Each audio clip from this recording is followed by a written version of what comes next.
It's the real news. I'm Aaron Mate. The complex Syrian battlefield is changing. And here to help us make sense of it is a reporter who has been covering Syria and the Middle East for several decades. Charles Glass is a journalist and author of several books, including most recently, Syria Burning, a short history of a catastrophe. Charles, welcome. Thank you. Thanks for joining us. Let's start off with this recent announcement from President Trump that he's ending the CIA program in support of militants fighting Bashar al-Assad. Do you think that that changes the equation inside Syria significantly? It reduces one complicating element. It's a recognition that the program of Western countries, particularly the United States, arming, funding, and training rebels inside Syria has failed to dislodge the regime and failed to diminish any support at all for the jihadist groups who are very much in the ascendant within the opposition to President Bashar al-Assad. So it is simply moving this element. So it makes it a little bit less complicated on the rebel side, so that most of the groups who will be fighting now will be the jihadis who have always been leading the revolution against Assad. And, you know, it's been interesting to see in some of the news coverage recently that it's now being openly admitted in a way that I think was not so much acknowledged before, that some of the groups that the U.S. was arming were openly fighting alongside al-Qaeda's affiliate, the Nusra Front.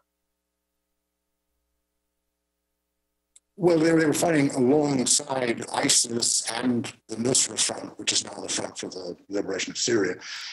They not only fighting alongside them, many of them joined them. Many took their training and their weapons into Syria and then joined the jihadi groups as soon as they got there. And that's been an open secret all along. And so in terms of this making the battlefield less complicated, I mean, does that signify then that this gives the Assad regime a huge advantage to take on the remaining rebels that it's fighting now that the U.S. support is waning? It suits the government's narrative, which all along, probably wrongly, but all along has said that the only people opposing it are fanatic jihadis and criminals. And so now that the moderate opposition has basically ceased to exist on the battlefield, that you might say that prophecy has come true. So it's an easier sell for Bashar al-Assad as well as his backers in Syria and in Russia and Iran to sell to the rest of the world.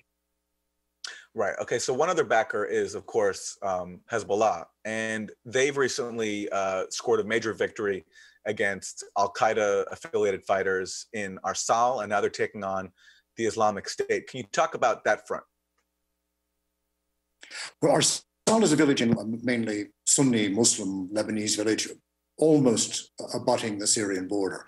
It was a place where many of the jihadi fighters and their families took refuge from the fighting in Syria when they needed time to relax.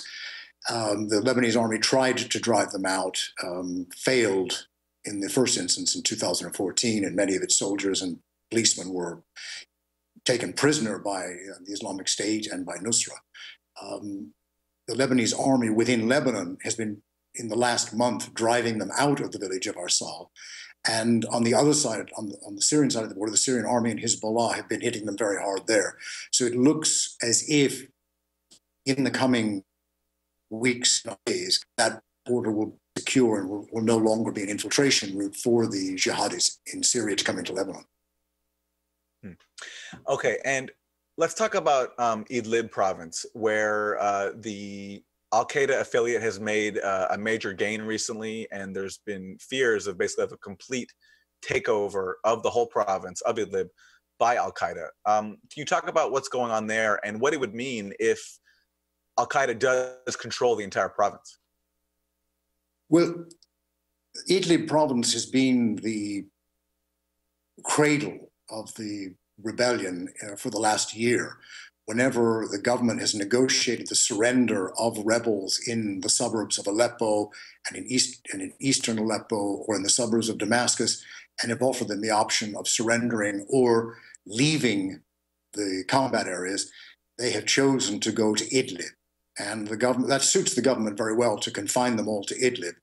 Now there are probably 1,000 different militia groups in Idlib, and the government knew very well by letting them all concentrate there, they would start fighting one another, which they are doing. The dominant groups, the ones who receive the most money, the best weapons from Saudi Arabia, Qatar, Turkey, etc., will prevail. And Nusra is one of those, as is ISIS. And speaking of ISIS, the Kurds have been battling ISIS in Raqqa. But meanwhile, you have signs of increasing pressure on them coming from Erdogan in Turkey. Of course, he is a bitter enemy of the Kurds. Can you talk about what Erdogan has been doing recently in relation to the Kurds and what that might mean for Syria? Well, Erdogan had, when he declared his war on the Islamic State in Syria, was actually using that as a cover to attack the Kurds of Syria.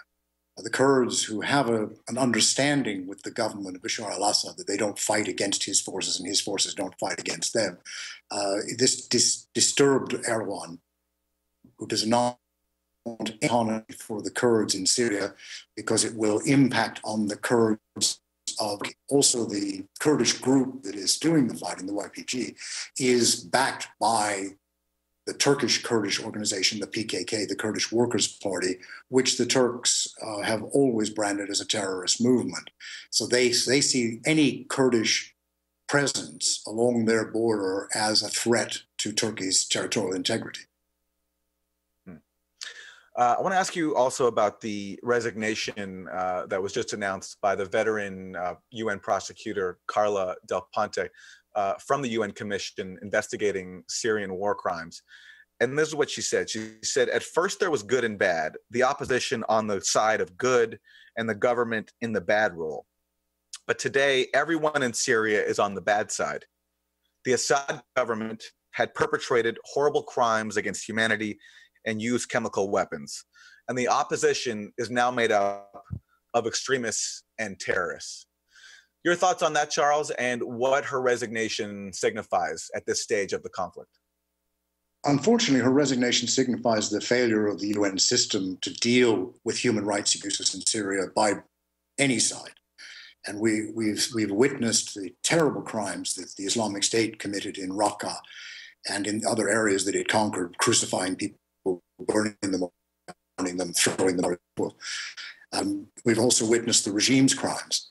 I think as she went more and more after the opposition, the certain members of the Security Council became less enthusiastic about it because many of those oppositionists who were committing war crimes were backed by the United States, Britain, France, Turkey, Saudi Arabia, and Qatar. And this was getting into tender territory that she, because she's a relentless prosecutor, she was a very well-respected Attorney General of Switzerland, the UN system. She's taking on both sides, but the trail for the regime's crimes leads back to Russia and to Iran, and the trail for the opposition's crimes leads directly back to the Western and Arab backers of those militias. Finally, Charles, let me ask you, you've been saying for a while that it would help end the Syrian war if the major outside powers could reach some sort of accommodation. Specifically the US and the Gulf states and Turkey on one side and Russia and Iran on the other. And I'm wondering if you think that Trump ending the CIA program of supporting the rebels and the sort of perpetual stalemate that support helped engender, if that is a possible sign that the US is moving towards being able to accept some kind of settlement and accord with Russia and Iran. In theory, yes. The administration of Washington is erratic in its policies, and we know they reverse themselves from day to day. While this program may have been abandoned, they're perfectly capable of starting another one next week.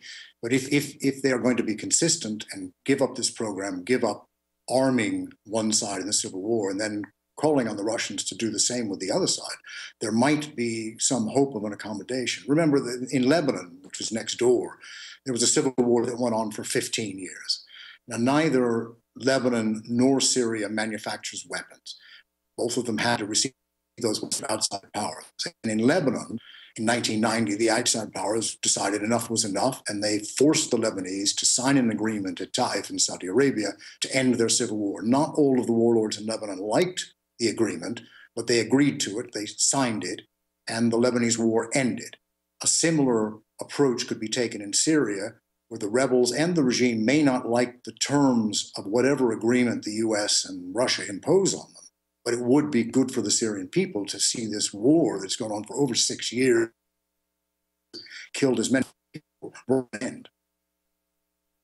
So on that front, who are the key players that you're looking at in terms of what their next moves are going to be and whether they're going to exert any meaningful pressure on the combatants inside? Well, meaningful pressure would mean that the US informs Saudi Arabia, Qatar, and Turkey that all support for the rebels comes to an end when the agreement is put into place, and that the Russians and the Iranians will tell the Syrian President Bashar al-Assad that if he doesn't come to an accommodation, which will mean a transitional regime and free elections, probably, that he too will be deprived of funding and of weapons. Charles Glass, veteran journalist, author most recently of Syria Burning, A Short History of a Catastrophe. Charles, thank you. Thank you very much. And thank you for joining us on The Real News.